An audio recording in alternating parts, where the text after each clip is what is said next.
In this tutorial, I'll show you why I prefer using geometry nodes over manual modeling, when modeling an arrayed woven mesh like this one. When we have a correct set of nodes, we can create this mesh in less than 5 minutes. This is the basic shape that we need to create a woven mesh.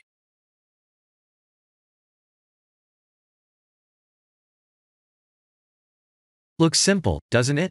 This is not something we can make in minutes, if we were to create it manually.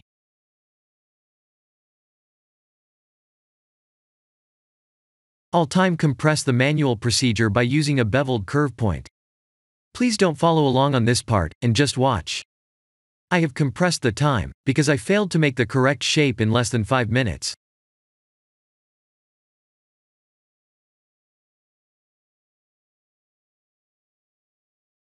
If I didn't have this reference mesh, it would have taken me even longer.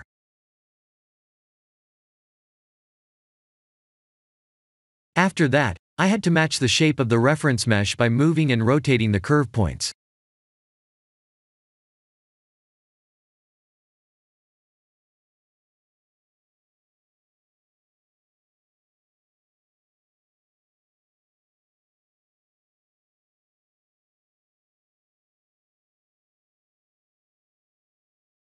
The entire process took me about 5 minutes, but I had to edit the mesh further while using an array modifier.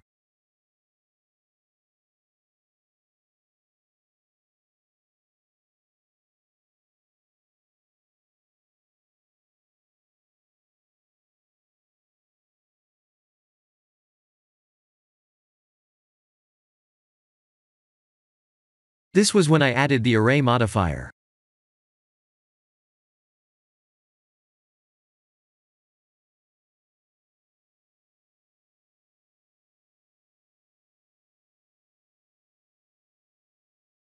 We have to somehow find a way to match the end faces to have a continuous pattern, and merge them clean.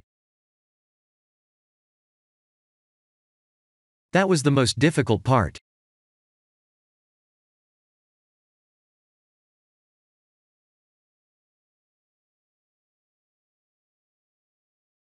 And that had to be done 8 times, and that work was tedious.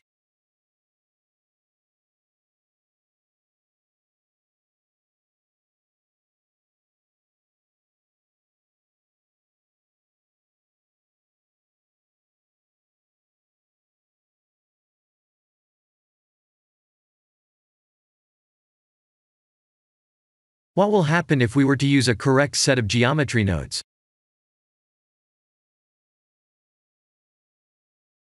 Here are the full nodes, and I'll zoom in shortly.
Since this set of nodes will create a mathematically perfect woven mesh, we just need to add 2 array modifiers like this.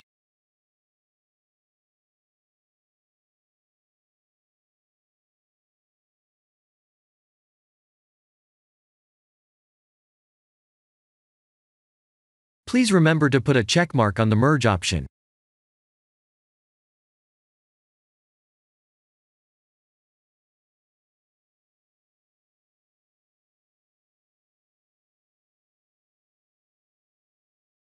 This is the end of the tutorial. Thank you for watching.